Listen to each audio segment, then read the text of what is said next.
Hi friends, welcome back to our channel Rakshu's tips.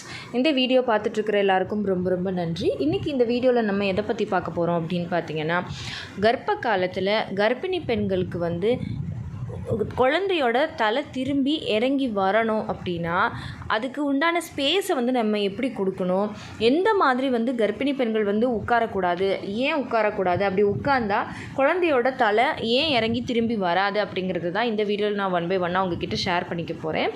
So கர்ப்ப காலத்தில் நீங்கள் உட்கார்ற முறை சரியாக இருக்கணும் எப்போவுமே. ஸோ எந்த மாதிரி உட்காரலாம் உட்காரக்கூடாது அப்படிங்கிறத இப்போ நான் சொல்கிறேன்.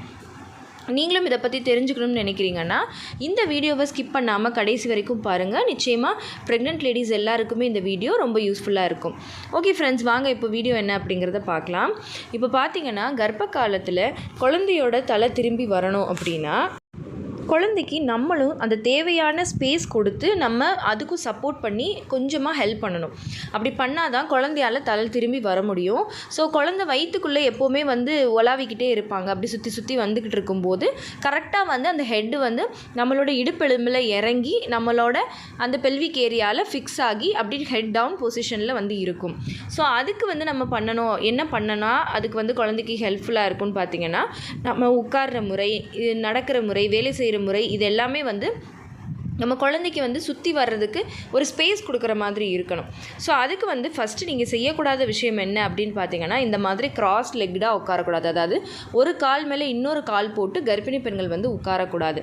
அப்படி உட்கார்ந்தீங்க அப்படின்னா உள்ளே குழந்தை அப்படி குறுகி உள்ளே அப்படியே ஃபிக்ஸ் ஆகிடும். அதனால நீ உலாவி சுற்றி அந்த ஹெட்டை ஃபிக்ஸ் பண்ண முடியாது. ஸோ அதனால் கால் மேலே கால் போட்டு உட்காரக்கூடாது. அதே மாதிரி எந்த பொசிஷன்லேயுமே ரொம்ப நேரம் உட்கார்றதை நம்ம அவாய்ட் பண்ணணும். அதுக்கப்புறம் கீழே சம்மணங்கால் போட்டு கிராஸ் லெக்டாக ரொம்ப நேரம் உட்காரக்கூடாது. அப்படி உட்கார்ந்தாலும் குழந்தை சுற்றி வர முடியாது, பிளட் சர்க்குலேஷன் கம்மியாகும். ஸோ இதனால் குழந்தைக்கு பாதிப்பு வரலாம். ஹெட் டவுன் பொசிஷன் வராமல் போகிறதுக்கு நிறைய வாய்ப்புகள் இருக்குது. அதுக்கப்புறமா பார்த்திங்கன்னா, இந்த சேரில் உட்காரும்போது பார்த்திங்கன்னா, இப்போ இந்த பிக்சரில் இருக்கிற மாதிரி 2 கால்களையும் ஒன்றா வச்சு ஒட்டி இந்த மாதிரி உட்காரக்கூடாது. இப்படி உட்கார்ந்தாலும் நம்ம அப்படி உட்காரும்போது பார்த்திங்கன்னா நம்மளோட வயிறு சுருங்கி அடிவயிறு பகுதி அப்படியே அமுங்கும். ஸோ அப்படி உட்காரக்கூடாது. நம்ம 2 கால்களையும் அகட்டி தள்ளி வச்சு நல்ல 2 கால்களுக்கு இடையில ஸ்பேஸ் இருக்கிற மாதிரி சேரில் உட்காரணும். ஸோ அப்படி உட்கார்ந்தால் தான் குழந்தைக்கு நல்லா உலாவி வர்றதுக்கு ஹெல்ப்ஃபுல்லாக இருக்கும், அதுக்கு ஈஸியாகவும் இருக்கும். அதுக்கப்புறமா வேறு என்ன செய்யக்கூடாது அப்படின்னு பார்த்தீங்க அப்படின்னா, இப்போ நீங்கள் ஒரு சேரில் உட்காடுறீங்க, இல்லை ஒரு சோஃபாவில் உட்காடுறீங்க அப்படின்னா, இந்த பிக்சரை பார்த்தா உங்களுக்கு தெரியும், உங்களோட அந்த இடுப்பு நல்லா உள்ளே தள்ளி கம்ஃபர்ட்டாக அந்த சோஃபாவில் சாஞ்சு இப்படி உட்காரணும்.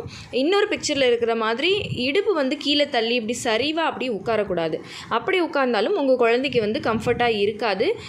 உங்களுக்கும் பேக் பெயின், இப்போ இந்த பிரச்சனை எல்லாமே குழந்தை ஹெட் டவுன் பொசிஷனில் வராமல் போகிறது ஒரு பக்கம் இருந்தாலும் உங்களுக்கு பேக் பெயின், லெக் பெயின், இந்த மாதிரி பிரச்சனைகள் எல்லாமே வரும். ஸோ அதனால் இந்த மாதிரி உட்காரக்கூடாது. அதுக்கப்புறமா பார்த்தீங்க அப்படின்னா, இப்போ நீங்கள் ஒரு சேர்லேயோ ஸ்டூல்லையோ உட்கார்றீங்க அப்படின்னா உங்களோட இடுப்பு பகுதி உங்களோட மூட்டு பகுதியை விட கொஞ்சம் உயரமாக இருக்கிற மாதிரி உட்காரணும். அதாவது நம்மளோட இடுப்பும் காலும் ஒரே மாதிரி இருக்கிற மாதிரி உட்காரக்கூடாது.